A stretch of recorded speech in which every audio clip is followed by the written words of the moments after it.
Почитуван председателе, почитувани колеги, почитувана јавност, денес дискутираме за буџетот за 2025 година, еден документ кој што треба да одреди трасата на каде ќе се движи Република Македонија во наредната година, односно нешто што ќе треба да се испроектира, односно веќе е испроектирано и нешто кое што ќе треба да се реализира онака како што треба. Ќе започнам од она што денес ќе се потрудам малку повеќе со факти да дискутирам. Ќе започнам од она што досега го критикувавме, а тоа е златното правило. Сите буџети претходно се темелеа на некакво златно правило, каде што капиталните инвестиции биле повеќе од дефицитот, меѓутоа тоа видовме со годините наназад дека ниту еднаш не се оствари, секогаш тоа беше само теоретски тука за да помине парадата, за сите да хистеришаат ваму од оваа говорница дека златно правило, па на крај видовме до кај стасавме. Ке одам со бројки. Капиталните инвестиции никогаш во последните години не надминале над 4% од бруто домашниот производ, а дефицитот секогаш бил над 4%. Од владењето на СДСМ имаме капитални инвестиции по години 17-та 3,2%, 18-та 1,8%, 19-та 2,6%, 20-та 2,4%, 21 година има 3,2%, 22-та 3,5%, 23-та 4,8%, меѓутоа тука се оние средства кои што беа исплатени за една табла и за една дупка на Бехтел Јенка, тие беа прилика 350 милиони евра, и 24-та по превземањето на власта 4,7%, што сепак оди под границата на она златно правило, затоа што дефицитот е 4,9%, а оваа година е 4,7% капиталната инвестиција. И сега веќе преоѓаме 2025, она што е проектирано, имаме 4,9% од БДП-то кои што ќе бидат реализирани во капитални инвестиции, за тоа што видовме во овие два квартали дека може и поинаку од досега, а дефицитот кој што е планиран е 4%. Односно, еве и за оваа година, 2024, во првите два квартали до месец мај се потрошени 72% од она што требаше да биде дефицит за цела година. Ете, така работеа и пазете, тогаш поради изборите немаше и економска активност. Како ги потрошија, Господ знае. Она што не чека во иднина, односно во наредната година, е на многу посветла иднина според сите проекции на релевантни фактори. Ова не го проектираме ние во штабот на ВМРО ДПМН, тука станува збор за ММФ кој што предвидуваат раст од 3,6%, станува збор за Светска банка кој што се најголеми песимисти и предвидуваат 2,5% раст, станува збор за ЕБОР кој што предвидува 3,5% раст и Министерство за финансии 3,7% раст, кое што ќе овозможи подобра иднина и подобар живот на сите граѓани. Инфлацијата конечно ќе се заузда, како што видовме дека веќе се намалува во 2024-та, во 2025-та проекцијата на инфлацијата е да се движи од прилика 2,2%, а според најцрното сценарио нема да биде повеќе од 2,8% на Светска банка е таа прогноза, што е далеку повеќе од она што беше во времето на СДСМ, памтиме низ годините 14,9 и 9,8 за изминатата година. И затоа што ви е полна устата со Европска унија, имаме уште еден податок како граѓаните живееле во овие години, и тука имаме една табела за споредба на стандардот на македонските граѓани спрема стандардот во Европската унија. За 10 години владење во времето на ВМРО ДПМН од 2006 до 2016 година, во просек македонскиот стандард се приближувал до европскиот стандард со 1%, а во овие 7 години кога владеја СДСМ се приближувал со 0,24%. Тоа значи дека освен она што им беше во устите со Европска унија, ништо апсолутно не сторија во однос на приближување на стандардот на македонските граѓани кон стандардот на Европската унија. Преска една колешка тука спомна за критериуми од Мастрихт. Тие оној прак од 3% го потрошија само за 6 месеци. Од 3% дефицит кој што требаше да биде, и сега ни кажуваат дека нашиот проектиран буџет бил поголем, со поголем дефицит од оној кој што е предпоставен во критериумите на Мастрихт да биде 3%.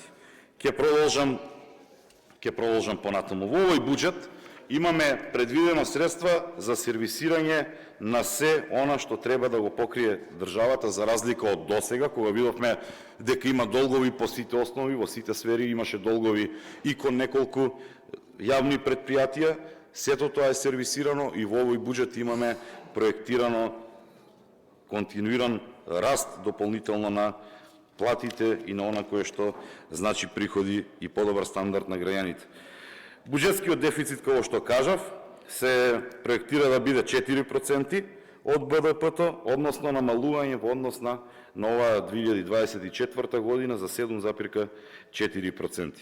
Се очекува секако според законот за буџети да го сведеме на 3% во наредните години.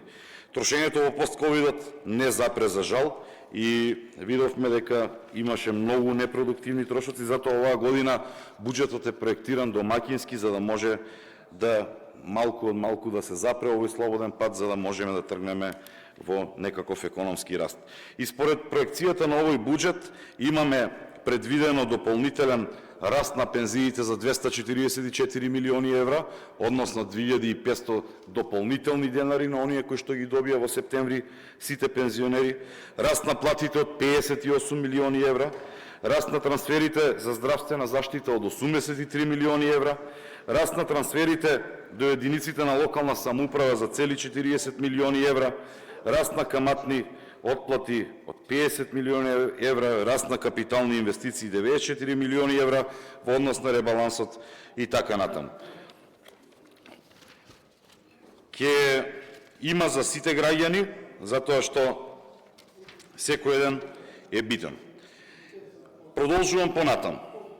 Вкупните приходи се проектирани да се зголемат за разлика од претходната година, кога тие се 33,2% од БДП-то, сега да бидат 35,1% од бруто домашниот производ, и покрај овој раст од 3%, тоа е многу повеќе од овие 3 номинални проценти.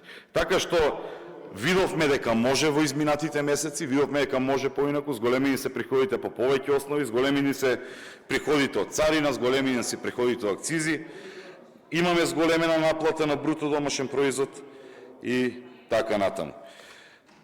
Поддршката на економијата дополнително ни е битен фокус, затоа што 250 милиони евра од кредитот од Унгарија ќе се доделат на стопанствениците, кое што е значајна инекција за развојот на државата. Зошто? Затоа што долгорочните кредити на корпоративниот сектор од страна на банките досега во просек бил 112 милиони евра, а сега предвидуваме со овој кредит 250 милиони евра, што значи поголема активност, поголем прилив на средства и раздвижување на сите гранки, затоа што најчесто овие средства ќе бидат искористени во градежништвото, а градежништвото раздвижува дополнителни 28 гранки според она што го имаме како податоци. Она што во изминатите години беше пораз за Македонија, тоа е земјоделието, намаленото земјоделско производство, намалениот број на работници кои што се занимаваат со земјоделие, сето тоа доведува до огромна инфлација и токму затоа се предвидени средства во зголемен обем за усовршување на земјоделието. Во овие изминати години, во овие изминати денови, додека расправавме на амандманската расправа, сакам да потенцирам, имаше неколку амандмани за издвојување од страна на СДСМ, не за тоа што беа многу паметни, туку за тоа што е срамота овакво нешто да се пише, па сега за оние кои што нема можност да го видат, сакам да им ги прочитам. Поднесува амандман за набавка на дронови за полициските сили. Тие камери термални немаа по границите, дронови ќе ни носеле 7 години дремеа. Понатаму, финансиски средства 20 милиони денари за 300 напредни комуникацијски уреди. Униформи и чизми немаат полицајците. 60 милиони денари за реконструкција на хидросистем од Ѓавато. Дојранско езеро 2 вода има од кога дојдова вие на власт. Исто така 82 милиони и 600 илјади денари исто за Дојранско езеро. Срамота. Фекална канализација во Рачиново 104,5 милиони денари. Претходно еднаш им дававме 500.000 евра за ковид, односно тие им дадоа 500.000 евра за справување со ковид кризата, пак им дадоа уште 500.000 за изградба на канализација и сега сето тоа не е направено, малку им се, како други општини да не се општини, сега па им бараат уште 105 милиони евра, 105 милиони денари. Од сега, господа, тој што знае да си сработи, тој што знае да си проектира, ќе си добие, тој што не знае, нека си седи и нека си ќути. 30 милиони денари за сервисирање и реставрација на постојните возови и локомотиви. Па ова треба да се има образ за да се пише. У времето на ВМРО ДПМН се набавија 4 нови возови, се набавија локомотиви, се набавија 105 товарни вагони. У времето на СДСМ се што имаше, се уништи. И сега од кога падна од власт, нив им текна дека за 30 милиони треба да се репарираат возовија. Една локомотива кошта повеќе да се репарира од овие 30 милиони. Мислам дека ова е врв на лицемеријето. Понатаму, подобрување на безбедноста на железничките премини.